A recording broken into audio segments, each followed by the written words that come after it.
Allahu Akbar, Allahu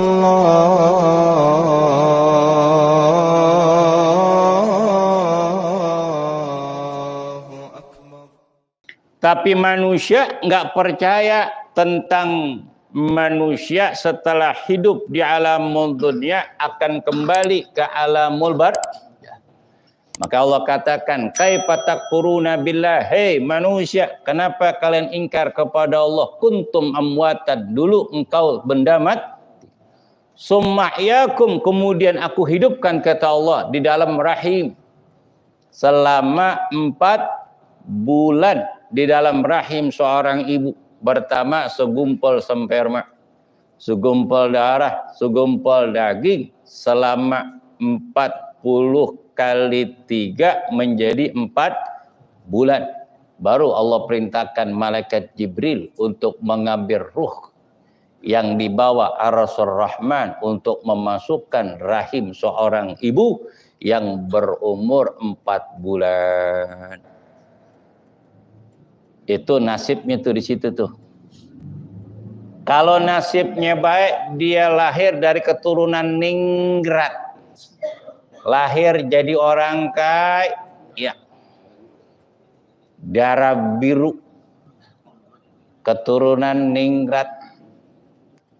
Keturunan orang-orang bangsawan dari orang-orang kaya. Si Fulan lahir dari orang golongan orang biasa, dari orang fuqara dan masakin. Itu nasibnya di situ. Nggak bisa milih atau nyalain orang tua. Ngapa ya Allah, gue lahir dari perut seorang ibu yang susah, kere. Nasib namanya. Tapi nasib bisa berubah dengan usaha, dengan doa. Kan itu urusan ya. Kaifa takfuruna billah wa kuntum amwatan fa yakum. Udah hidup nih di alamul dunia. Fa yakum summa yumitukum, kemudian dimatikan. Summa yuhyikum, habis mati dihidupkan. Tuh di alamul barzakh. Bangkitnya hari kiamat, hidup lagi. Tapi mereka tidak percaya. Maka Allah katakan, awalam yarul insanu anna khalaqnahu min nutfatin fa idza huwa khasimun mubin. Apakah manusia tidak memperhatikan dan merenungkan?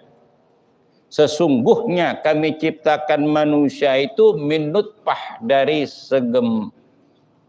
segemleman mani atau supur sperma. Fa'idha huwa khasimun mubin, tiba-tiba dia musuhku yang sangat nyata. Sampai tuh orang tua masih kecil, masih bayi, dirawat, disayangi dengan penuh kasih sayang, diarahkan, dididik, dikasih fasilitas kemampuan orang tua.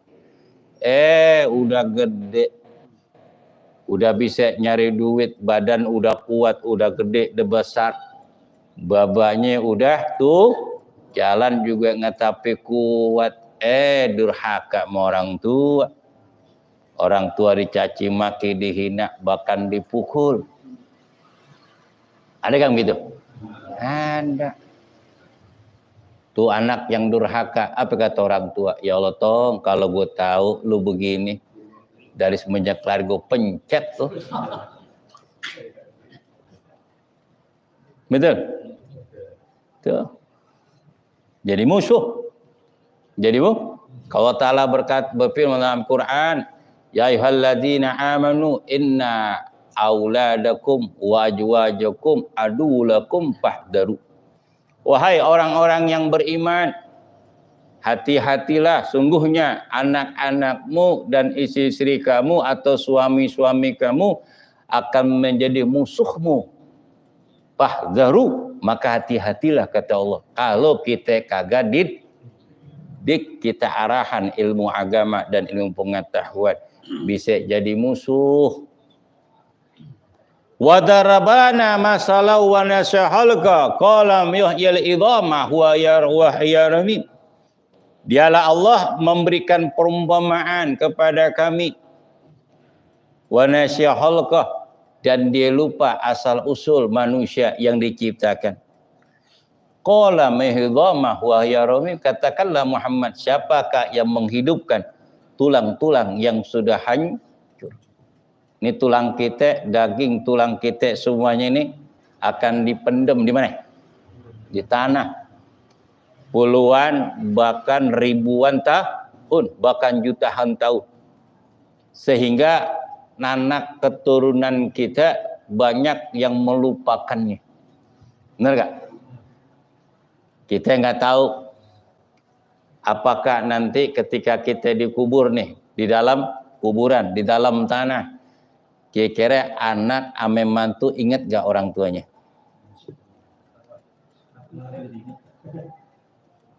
Kira-kira ingat gak? Tergantung kita. Tergantung dulu bapak kita meninggal, kita urusin gak jenazahnya? Bikin tahlilan gak? Bikin acara 3 hari 7 hari gak? Bikin pusat. 14 hari bikin gak? Bikin. 40 hari bikin. 100 hari bikin. Haulnya saya bikin. Bahkan 1000 hari saya bikin. Khatmul Quran pun orang pada baca di rumah orang tua kita. Ketika orang tua kita wafat tuh kuburannya diurusin gak? Dinisanin gak?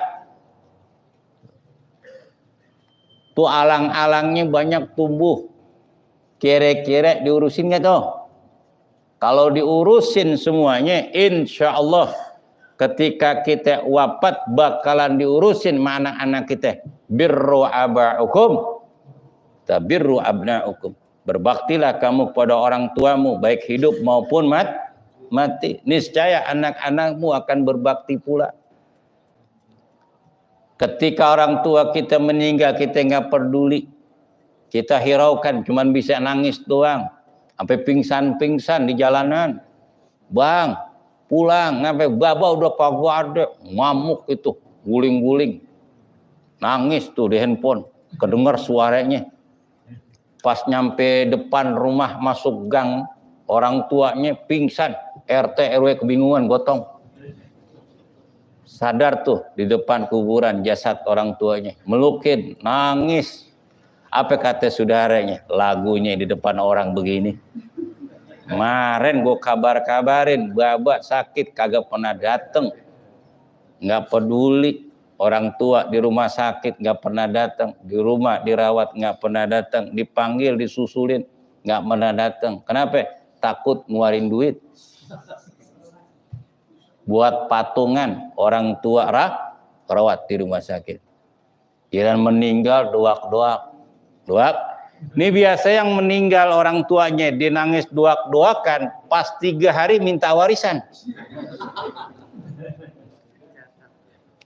Ustaz tahu. Nah kan gue yang bagian pecah waris. Jadi orang tuh pecah waris nyampe ke rumah. Tadi pecah waris lama banget tadi, sampai 1,5 jam. Ada yang nggak mau ngalah, begini. Ribet pecah waris, puyeng, dapat kagak. Benar. Makanya pala gue ubanan, ngurusin orang. Kalau udah terjun ke masyarakat begitu. Yang begono. Ribet, Masya Allah. Antara jam 5 udah nyampe musola aja kok. Dia bisa ngopi mau aja jadi kagak aja mau gitu. Adaptasi PPG. Jawarisan, yang penting ngaji udah. Ya, tergantung kita. Tergantung kita menghadapi orang tuh. Wah, tuh semuanya kembali kepada kita. Man amal sholihan falinafsi wa man asa faliha. Sampai saja yang berbuat baik, ketahuilah kebaikan itu buat kamu. Sampai saja yang berbuat jahat itu, dosa itu akan kembali kepada dirinya. Tuh, kembali kepada dirinya.